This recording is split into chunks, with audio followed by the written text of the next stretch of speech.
this morning. And not long after that tweet this morning, President Trump met with business leaders in the Roosevelt Room of the White House. There he also spoke about people detained at airports over the weekend as a result of his executive order on immigrants and refugees. Hello, everybody on the other side. Good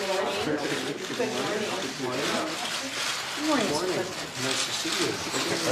Nice to see you. Very good. Who's back here? My friends? Good morning. My geniuses? This one just paid for the press hundreds of millions of dollars in tax to get paid like $100,000 a year or something, which he gave up too, right? President of Goldman Sachs paid close to $200 million in tax. And he didn't do that to make $200,000, which he, by the way, gave up. Did you give the money up? I shouldn't ask you that. That's terrible. Did you? Oh, yeah. Anyway, that's a great. Yeah, I gave up my salary. Brilliant guy, and we Thank appreciate you. it. We appreciate what you've done. Hey, Gary Cohn, president of Goldman Sachs, formerly. That was a big check he had to write. Okay, sit down, please. Nice to have to write a check like that, right? Right, Chris? Well, I want to thank you all very much. Linda McMahon, as you know, is the director. She's a fantastic woman, and we're waiting for her approval. We're waiting for many approvals from the Senate. The Democrats are acting deliberately slow. They're not behaving well at all. That's why over the last many years, nothing got done in this country. But we're moving things along, and we're moving them along fast. We actually had a very good day yesterday in terms of Homeland Security. And someday we had to make the move, and we decided to make the move. It would be nice again if we could have our cabinet, because our cabinet, which is outstanding, is going through a lot in terms of what they're being put through in the Senate. Jeff Sessions, they made him wait an extra week, and they did that only for political reasons. It was only for, they just made him wait. I said, why did they do that? Just politics. I noticed Chuck Schumer yesterday with fake tears. I'm going to ask him who is his acting coach, because I know him very well.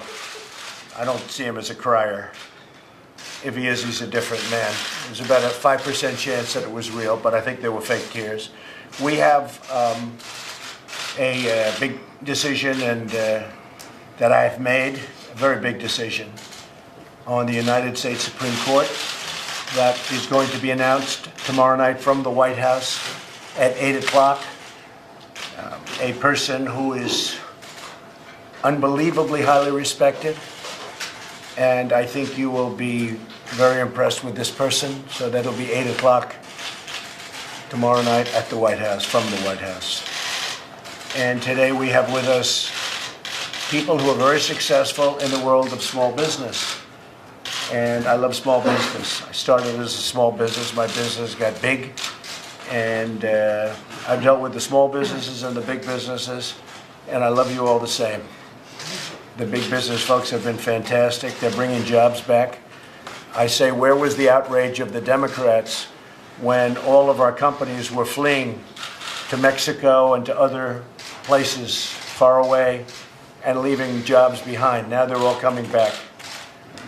They're coming back by big numbers, bigger numbers than people have seen. You saw Ford is announcing and has announced big plants coming back into Michigan and Ohio and different places. General Motors has made big announcements.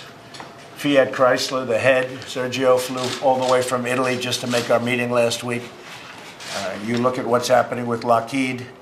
Number one, we're cutting the price of their planes by a lot, but they're also expanding, and that's going to be a good thing. Ultimately, they're going to be better off. Boeing also is very much involved in new hirings and also coming in with good pricing. So we're cutting pricing. We all know about that. The people at this table know about that. You could have done that, but we cut approximately $600 million off the F-35 fighter, and that only amounts to 90 planes out of close to 3,000 planes. And when you think about 600 million, it was announced by Marilyn, who's very talented, the head of Lockheed Martin. I got involved in that about a month ago. A lot was put out, and when they say a lot meant about 90 planes. They were having a lot of difficulty. There was no movement, and I was able to get $600 million approximately off those planes. So I think that was a great achievement, but that really means much more than that if you think about the fact that that's 90 planes out of close to 3,000 planes that are being ordered. So I appreciate Lockheed Martin for being so responsive, and that will be appreciated very much. I appreciate Boeing for coming in and competing, and now they'll be competing during the process for the rest of the planes because there are thousands of more planes coming. We have a lot of planes coming. These are contracts that everybody knows about. The F-35 fighter jet. A great plane, by the way, I have to tell you. And Lockheed is doing a very good job as of now. There were great delays, about 7 years of delays, tremendous cost overruns. We've ended all of that, and we've got that program really now in good shape, so I'm very proud of that. I actually started working on that when I was president-elect. And the reason I was working on it, and you folks would understand it, because we love doing that stuff, right? Somebody said, why don't you take a vacation before you become president? I said, because I like doing this. But we will be saving billions and billions and billions of dollars on contracts. As you know, we approve the pipelines, but as I'm sitting there and looking at the approval, I said, where is this pipe made? These are massive pipes bigger than this room. And a lot of it is made in other countries, including China. And I said, you mean you can make pipe in China and other places far away, ship it to the United States on massive boats, put it on trucks and deliver it to the middle of the country, and we can't make it cheaper, right?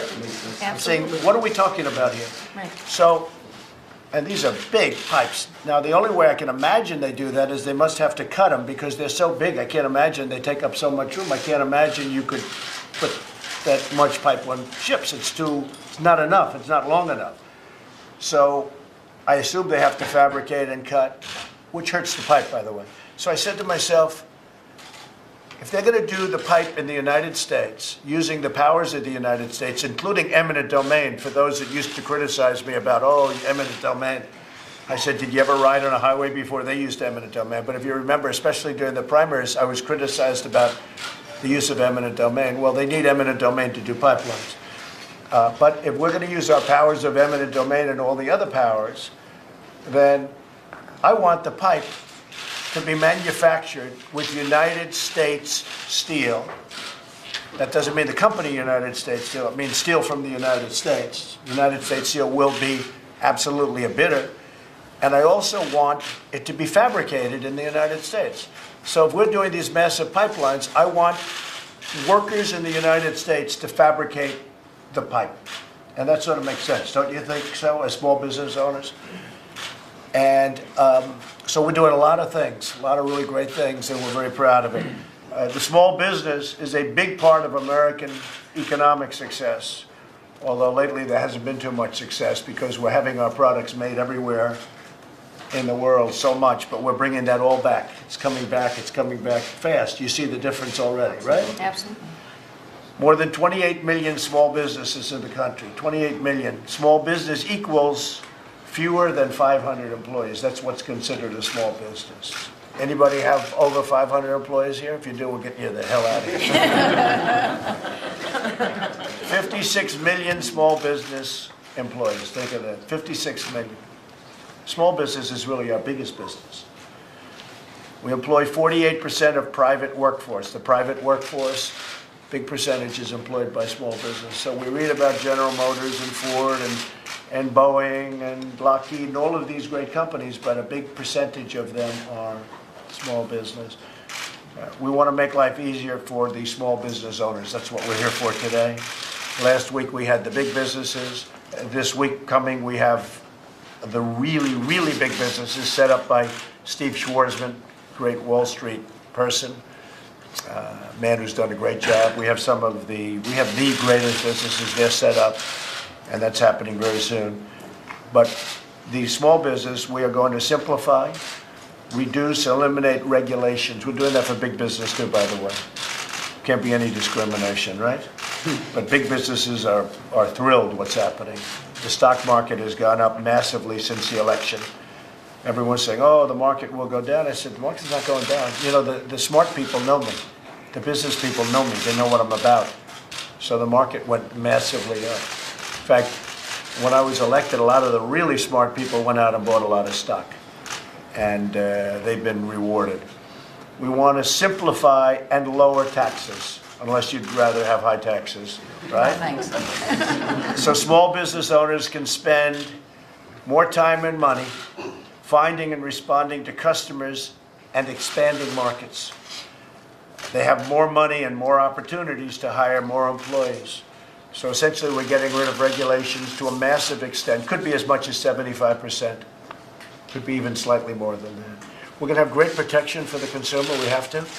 But we don't need 97 different rules to take care of one element.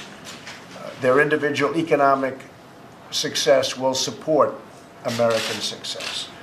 We want to end the unfairness between small and big business caused by regulation. Regulation has actually been horrible for big business, but it's been worse for small business.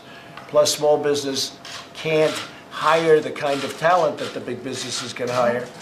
So it's really very unfair. Big business so often can afford compliance with the costly new regulations, but I don't want them to. I want them to build new plants and sell more cars. We're going to be doing tremendous favors. If you saw the head of Ford and the head of General Motors leaving here last week, they couldn't believe. One of them said, one of the greatest meetings we've ever attended. The unions were here last week, the workers, representing workers, whether it's union or not. They said it was the single greatest meeting they've ever had. That was a nice statement. I didn't tell them to say that, but it was a nice statement. But I understand what they mean.